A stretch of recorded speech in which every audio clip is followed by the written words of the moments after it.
ବର୍ଣ୍ଣବୋଧରେ ବିଲେଇ କାହିଁକି? ପିଲାବେଳେ ଆମେ ସମସ୍ତେ ଛବିଳ ମଧୁ ବର୍ଣ୍ଣବୋଧ ବହି ପଢ଼ିଛେ। କହିବାକୁ ଗଲେ ଯଦି ଆମେ ଆଜି ଓଡ଼ିଆ ପଢ଼ିବାକୁ ସକ୍ଷମ ହୋଇଛେ ତାହା କେବଳ ସେଇ ଗୋଟିଏ ବହି ପାଇଁ। ଓଡ଼ିଆଙ୍କର ଘରେ ଘରେ ମଧୁସୂଦନ ରାଓଙ୍କର ଏହି ବହି। ଆଜି ବି ପିଲାଟିଏ ଏହି ବହିରୁ ତାର ପାଠପଢ଼ା ଆରମ୍ଭ ହୋଇଥାଏ। ଆଜି ବି ପ୍ରତ୍ୟେକ ପିତାମାତାଙ୍କର ଏହା ବିଶ୍ୱାସ ଯେ ଏହି ବହିରୁ ଅକ୍ଷର ଉଚ୍ଚାରଣ ଏବଂ ନିଜ ଭାଷାକୁ ବହୁତ ଭଲ ଭାବରେ ବୁଝିପାରିବା। ବର୍ଷ ବର୍ଷ ଧରି ଏହି ବହି ପ୍ରତ୍ୟେକ ଓଡ଼ିଆଙ୍କ ପାଇଁ ବିଶ୍ୱସନୀୟ ହୋଇପାରିଛି। ଭକ୍ତ କବି ମଧୁସୂଦନ ରାଓଙ୍କ ଦ୍ୱାରା ରଚିତ ଏହି ବହି ଓଡ଼ିଶାର ଏକ ଶିଶୁ ପୁସ୍ତକ ଅଟେ। ଏହା ଏକ ଶିକ୍ଷାମୂଳକ ଏବଂ ଉପଦେଶାତ୍ମକ ବହି। ଶିକ୍ଷକତାକୁ ଜୀବନରେ ବ୍ରତ ଭାବରେ ଗ୍ରହଣ କରିଥିଲେ ମଧୁସୂଦନ ରାଓ। ପାଠ୍ୟ ପୁସ୍ତକର ଅଭାବ ପୂରଣ କରିବାକୁ ଯାଇ ବହିଟି ଲେଖିଥିଲେ। ବର୍ଣ୍ଣବୋଧ ଓଡ଼ିଆ ଭାଷାର ଏକ ଉଚ୍ଚମାନର ବର୍ଣ୍ଣ ଓ ବନାନ ଶିଖିବା ପୁସ୍ତକ। ଏହାର ସାହିତ୍ୟିକ ମୂଲ୍ୟ ଯେତିକି ହୃଦୟକୁ ଛୁଇଁଥାଏ, ଏହାର ସାଙ୍କେତିକ ଆବେଦନ ଆହୁରି ବେଶୀ ଆକର୍ଷିତ କରେ। ଏଥିରେ ଓଡ଼ିଆ ବର୍ଣ୍ଣମାଳା ସହ ମାତ୍ରା ଓ ଯୁକ୍ତାକ୍ଷର ପିଲାଙ୍କ ମନେ ରହିଲା ଭଳି ଦର୍ଶାଯାଇଛି।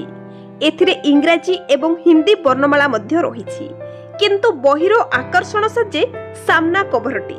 ଏକ ସୁନ୍ଦର ଡଉଲ ଡାଉଲ ପୁଷି ବିଲେଇଟିଏ ନିଜ ଲାଞ୍ଜ ଆଗକୁ କରି ଜୁଳୁ ଜୁଳୁ କରି ଚାହିଁ ବସିଛି, ଯାହା ପିଲାମାନଙ୍କୁ ଖୁବ୍ ଆକର୍ଷଣ କରେ।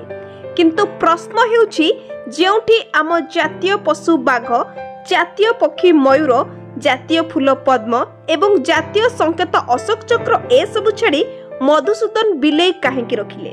ବିଲେଇ ମାଧ୍ୟମରେ ପିଲାଙ୍କୁ କ'ଣ ଶିଖାଇବାକୁ ଚାହୁଁଥିଲେ?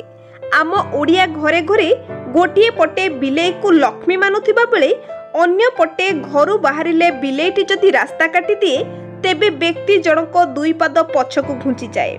କାରଣ ଏହାକୁ ଏକ ଅଶୁଭ ସଂକେତ ମଧ୍ୟ କୁହାଯାଏ।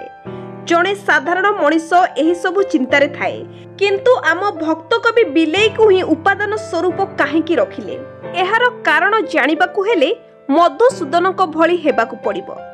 ବିଲେଇଠାରେ ଏମିତି କିଛି ନୀତି ଶିକ୍ଷା ଅଛି ଯାହା ମଧୁସୂଦନ ପିଲାଙ୍କ ଠାରେ ଆଣିବାକୁ ଚାହୁଁଥିଲେ।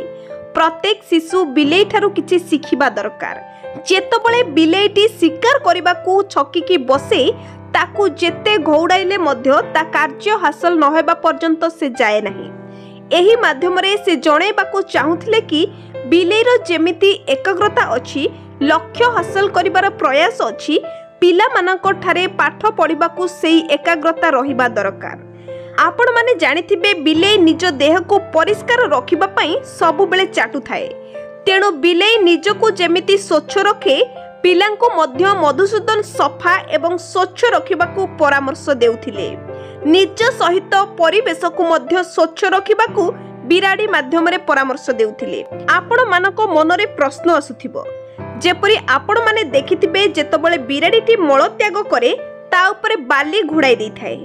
ତେଣୁ ପିଲାମାନେ ମଧ୍ୟ ପରିବେଶକୁ ସଫା କରିବା ଶିକ୍ଷା ପିଲାବେଳୁ ହିଁ ପାଇବା ଆବଶ୍ୟକ। ବିଲେଇ ବହୁତ ଚତୁର ହୋଇଥାଏ। ସେମାନଙ୍କର ଘ୍ରାଣ ଶକ୍ତି ବା ଦୃଷ୍ଟି ଶକ୍ତି ଭଲ ହୋଇଥାଏ।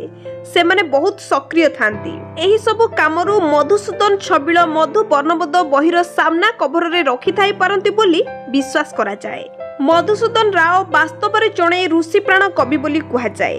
ବର୍ଣ୍ଣବୋଧ ବ୍ୟତୀତ ତାଙ୍କ ରଚିତ ଛନ୍ଦମାଳା, ବସନ୍ତ ଗାଥା, କୁସୁମାଞ୍ଜଳି, ଉତ୍କଳ ଗାଥା, ଓଡ଼ିଆ ସାହିତ୍ୟର ଅମୂଲ୍ୟ ଗାଥା, ବର୍ଣ୍ଣବୋଧ, ଓଡ଼ିଆ ଭାଷା ସାହିତ୍ୟ ଶିକ୍ଷା ଆଦି ଗ୍ରନ୍ଥ କହିଲେ କିଛି ଭୁଲ ହେବ ନାହିଁ।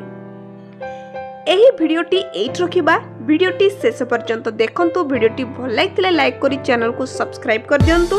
ଯେଉଁପରି ଭାବରେ ପରବର୍ତ୍ତୀ ପ୍ରଶ୍ନ ଉତ୍ତର କାର୍ଯ୍ୟ ଥିବ କିମ୍ବା ଏହିଭଳି ନୂଆ ନୂଆ ଭିଡ଼ିଓ ମୁଁ ଆପଣମାନଙ୍କ ପାଇଁ ନିହାତି ଭାବରେ ଆଣି ରଖିବି। ରହୁଛି। ଜୟ ଜଗନ୍ନାଥ।